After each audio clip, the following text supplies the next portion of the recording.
안녕하세요, 김윤입니다. 오늘은 맨시티 리그 5라운드 6라운드를 바탕으로 맨시티의 분석을 준비했습니다. 그 중에서도 맨시티의 득점 장면과 미들서드에서 보였던 빌드업 방법에 대해 중점적으로 짚어볼 거고요. 맨시티의 수비 트랜지션에 대해서도 짚어보려고 합니다. 개인적으로 이 두 가지는 굉장히 인상 깊었는데요. 그 중에서도 맨시티의 수비 트랜지션이 꽤 인상 깊었습니다. 맨시티의 점유율을 확인하면 아스날전은 77대 22로 거의 8대2 수준으로 나왔지만 트로사르의 퇴장으로 후반전은 거의 원사이드로 경기가 진행되었기 때문에 전반전 점유율만 확인하면 66대 34로 거의 7대3 비율이 나왔습니다. 또 뉴캐슬전도 6대4 정도로 나왔는데요. 이 수치는 상대했던 팀들이 수비를 먼저 하고 역습을 한 패턴으로 인해 나온 수치이기도 하지만 맨시티가 역습으로 더 풀어 나오지 못하게 만든 점도 있었습니다. 맨시티는 골킥부터 시작해서 빌드업 할 때 에데르송이 끼면 왼쪽에 센터백처럼 끼고 디아스가 오른쪽에 위치하고 아칸지는 에데르송과 같은 라인에 위치하고 워커가 풀백처럼 위치하는 형태로 위치했습니다. 그 앞은 기본적으로 수비형 미드필더가 원볼란치로 위치하고 메잘라 2명이 양쪽 하프 스페이스에 그대로 위치했죠. 이후 에데르송이 골문을 지키게 되면 아칸지, 디아스, 워커가 백스리처럼 위치하고 수비형 미드필더가 원볼란치로 위치하는 3-1-3-3 형태가 유지되었고 미들서드에서도 이와 같은 형태가 유지되었습니다. 다만 뉴캐슬전은 아스날전과 다르게 후방과 미들서드 지역에서 빌드업할 경우 아칸지가 한 칸 더 올라가서 수비형 미드필더로 위치하고 그바르디올이 조금 더 좁혀 3-2 형태를 만들었는데요. 아스날전은 두 메잘라 중 한 명이 내려와서 상대를 끌어오도록 유도하고 홀란드한테 직선 패스로 넣어주고 다시 메잘라들한테 내려주면서 앞으로 나갈 수 있는 상황을 만들려고 했습니다. 다만 아스날의 앞쪽에 있는 선수들이 대각선 혹은 앞쪽으로 갈 수 있는 루트를 잘 차단했죠. 그러면서 볼이 미들서드까지 들어오면 그바르디올이 안으로 들어와서 4명의 미드필더가 중원의 다이아몬드 형태처럼 위치하는 구도가 만들어졌습니다. 반대로 뉴캐슬전은 아칸지가 올라가면서 코바치치와 짝을 이루어 투톱을 만들었죠. 뉴캐슬의 압박 형태가 4-2-3-1을 보이기도 하다 보니 이 가운데 있는 공격형 미드필더를 상대로 2대1을 만드는 이런 상황을 만들려고 했습니다. 그러면 이 투볼란치 중 한 명이 올라가서 수비를 하려고 해도 메잘라가 사이드로 내려가거나 가운데서 볼 받으려고 관여하려고 하면 여기서도 2대1 또는 넓게 보면 3대2, 4대3까지 볼 수 있는 거죠. 특히 뉴캐슬의 윙어는 안으로 좁혀 들어가려는 움직임도 보였기에 여기서 미드필더가 수적 우위를 통해 이기면 전진도 가능했지만 전진이 어려우면 사이드로 풀어나와 파이널 서드까지 진입할 수 있었습니다. 이런 방법 외에도 윙어들이 안으로 들어와 중원에 가담시켜 중원을 사실상 5명까지 활용하게 만들어 여기서 받고 메잘라들이 앞으로 나오는 반응만 먼저 해주고 들어가면 여기서도 역습을 더 이어갈 수 있었죠. 맨시티가 후방에서 빌드업하는 과정 두 장면만 보면 아칸지가 한 칸 올라와서 수비형 미드필더처럼 위치하고 그바르디올은 조금 좁혀 백스리를 만들고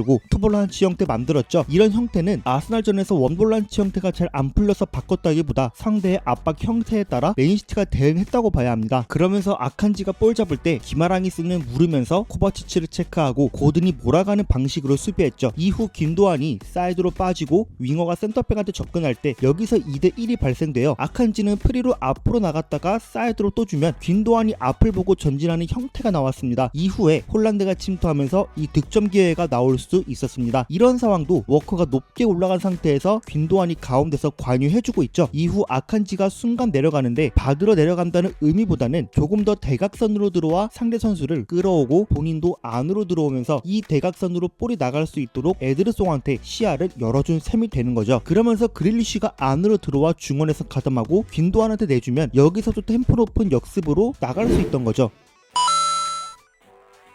맨시티는 이렇게 역습으로 앞으로 못 나가게 만들었다면 결국 미들서드에서 다시 형태를 잡았는데요. 두 경기 모두 볼이 미들서드에 도달할 경우 그바르디올은 좌측 하프 스페이스로 이동하고 균도안은 가운데 위치하고 실버와 리코루이스가 우측 하프 스페이스에 위치하는 형태였습니다. 이후 원볼란치가 그대로 위치하는 3-1-3-3 형태를 그대로 구축했습니다. 이런 형태에서 맨시티가 자주 보였던 상황들은 아스날 경기 첫 번째 득점 상황과 유사한데요. 사이드에 넓게 벌려있는 윙어에게 볼을 주면 넓게 벌린 이 선수를 견제하기 위해 풀백들이 땡겨서 나오기 때문에 이 사이가 벌어지는 틈을 노렸습니다. 이후 볼이 들어오고 윙어가 터치하는 타이밍에 맞춰 메잘라가 이 사이로 침투하면서 이 두 간격도 벌어지게 만들었죠. 그럼 윙어가 안으로 들어오면서 앞을 볼 때 벌어진 틈으로 스트라이커가 침투하고 침투했던 메잘라가 사이드에 들어가고 이 사이도 가능하면 반대 메잘라가 침투에 들어가는 이런 상황들이 나왔죠. 이런 상황에서 침투했던 메잘라도 그냥 둘 수도 없고 맨시티 선수들이면 충분히 어느 쪽도 전달이 가능한 선수들이기 때문에 간격이 벌려진 상태에서 포워드의 침투를 수비하기에는 어려웠습니다. 또 미들서드에서 맨시티가 보였던 빌드업 특징은 3자 형태를 활용해 상대의 몸 형태를 지속적으로 바뀌게 만들었는데요. 센터백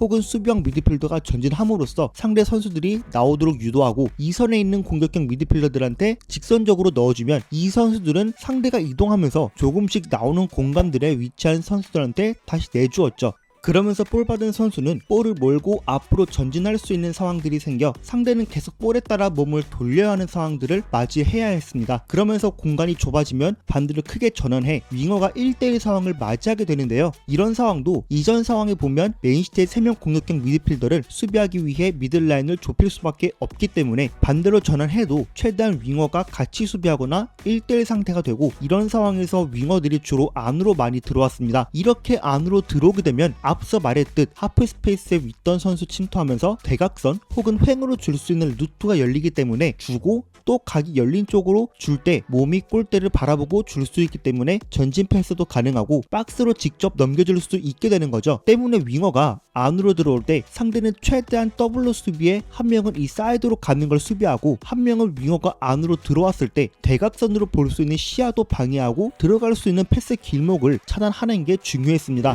이 장면은 귄도안의 슈팅 장면이 나왔던 장면인데요. 백스리 형태의 센터백이 그바르디올한테 바로 주는 선택을 하죠. 그리고 이걸 아칸지한테 돌릴 때 하베르츠와 트로사르가 가운데로 이동했기 때문에 아칸지한테 공간이 조금이라도 더 생길 수 있었죠.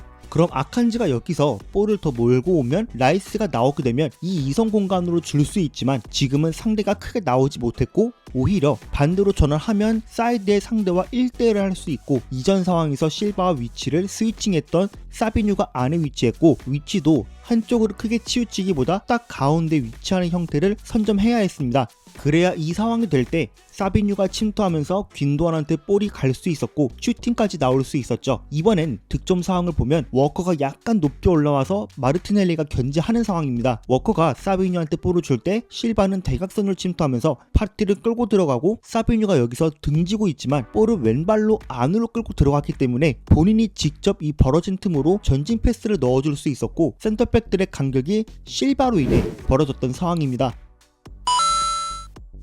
다음으로 짚어볼 부분은 맨시티의 트랜지션 상황입니다. 아마 현대 축구에서 라인을 높게 올리고 축구하는 팀들의 공통적인 고민거리일 텐데 맨시티는 수비 트랜지션을 대비해 이 3명의 센터백 선수들을 파이널 서드에서 전개를 해도 높게 올립니다. 또 서로의 간격도 좁혀놓죠. 왜 이런 형태를 보일까요? 이유는 아무래도 상대팀들은 맨시티의 이 공격형 미드필더를 수비하기 위해 좁은 공간을 주기 위해 형태를 극단적으로 좁히게 되죠. 때문에 이 3명의 선수들도 상대가 좁힌 만큼 더 좁혀있어 맨시티가 파이널 서드에서 전개하다가 뺏길 경우 뺏길 지점에서도 바로 간격을 좁혀 못 나오게 만들겠지만 앞으로 길게 킥할 경우 길게 들어오는 걸 그대로 붙었다가 차단하면서 다시 볼을 되찾아왔죠. 그만큼 맨시티의 공격 상황에서 선수들의 간격을 보면 굉장히 촘촘하게 유지되고 상대보다 뒤에 위치하다 보니 뒤로 차면 상대보다 앞선 상태로 뛸 수 있고 공중볼로 오면 뒤에서 강하게 들어갈 수 있었습니다. 다만 좁게 구축되어 있다 보니 상대 진영을 여기서 더 못 뚫겠다 싶은 판단이 들면 다시 뒤로 돌리는 상황에서 간격이 좁다 보니 뒤로 무르는 타이밍을 상대가 보고 있다가 타이밍 잘 잡고 밀어내면 상대 압박을 타이트하게 감당해야 했습니다. 물론 상대가 나온 만큼 여기서도 풀어내면 밀집 수비를 상대하지 않아도 되는 상황이 생기지만 부담스러운 상황인 건 사실이죠.